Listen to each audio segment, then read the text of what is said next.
What's your outlook for the dollar right now?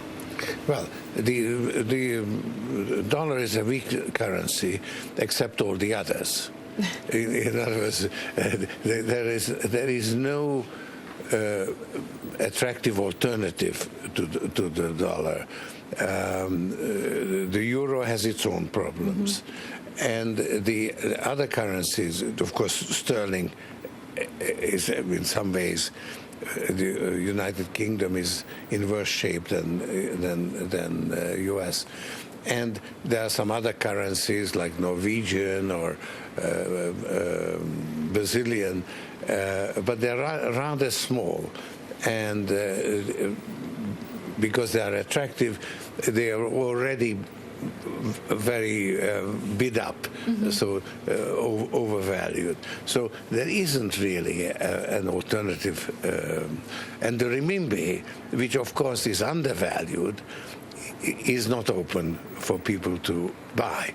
So because of that, there is a general aversion to currencies and a flight into real assets, particularly commodities. I want to ask you, with China, the question of asset bubbles there always comes up in conversations about China right now, and just how sustainable the growth that they're seeing is. You said when you see bubbles, that makes you buy. Does that mean that you are active in the Chinese market?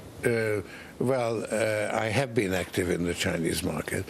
Right now, the Chinese market is overheating, and they have to slow it down. And it remains to be seen how successful they are. And in fact, the Chinese market currently, the stock market, is under some pressure because of that correction. The restriction on lending and so forth. You said it's in the best interest there as well for the Chinese to let the yuan, the renminbi, to float. Well, that would be a very appropriate thing for the Chinese to do now, both for domestic and for international reasons. Will they? Well, that remains to be seen because they don't like to be told. So I'm just observing it. I'm not advising them because they don't like to be pushed. Chapter 2 of your book here. It was interesting because this came out before the president gave his speech. President Obama gave his speech and referenced the Volcker rule. But a lot of the proposals you have in here are familiar. They sound a lot like the Volcker rule in terms of... Yes, they are, in fact. Obama-Volcker plan is the right one, separating commercial banking from financial markets.